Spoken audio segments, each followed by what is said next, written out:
মতো একটা ছোট লোক অশিক্ষিত ড্রাইভারকে 100 বার বিক্রি করলো, আমার এই গাড়ির দাম হবে না। ইডিয়েট। আমার মতন একটা ড্রাইভারকে 100 বার কেন, তার চেয়ে বেশি বার বিক্রি করলেও তোমার গাড়ির দাম হবে না, সেটা হয়তো ঠিকই, কিন্তু এই গরিব ড্রাইভারের থাপ্পড়ের দামে তোমার মান মর্যাদা অহংকার সব আমি কিনে নিলাম।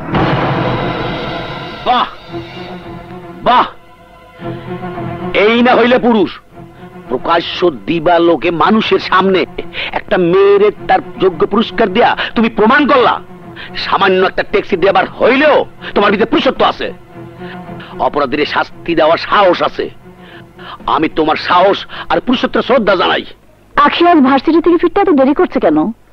ওকে নিয়ে আমার কোনো টেনশন নেই, টেনশন হচ্ছে ব্যাংক লোনটা নিয়ে।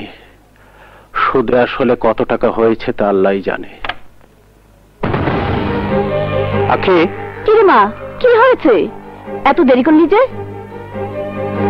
আখি, কি হলো লতা? আখি যে কোনো কথা না বলেই চলে গেল। মনে হয় মন খারাপ, হয়তো বা বন্ধু বান্ধবের সাথে ভুল বুঝাবুঝি হয়েছে।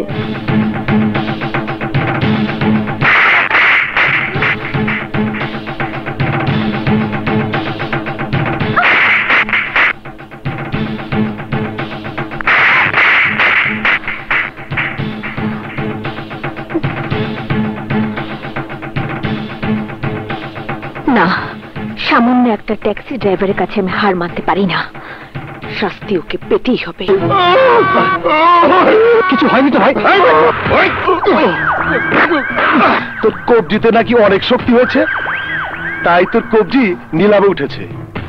তোর কবজি কেটে একজনকে উপহার দেব, তার বিনিময়ে পাবো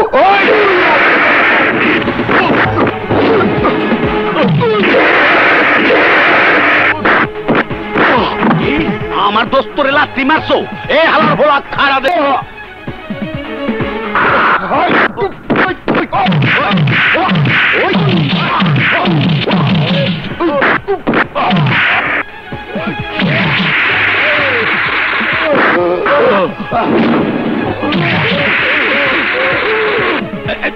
তাও একেবারে মারি দিয়া ঠেতলাই হালাইছে। চল আয়।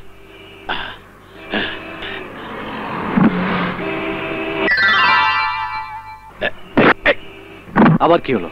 দেখছোস দোষ, এতক্ষণ মাইয়েটা খারাই খারাই তামসা দেখছে, কামটা মনে ওই করাইছে। যা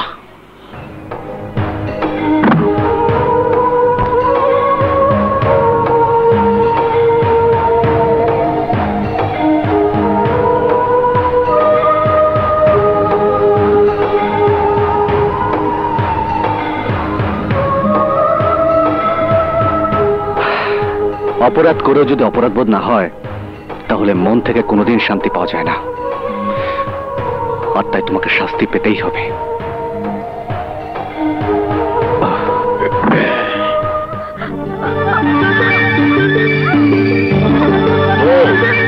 তোমার বিচারের নমুনা দেখা আমার শান্তিতে প্রেমের গিয়ার লাগতে আছে।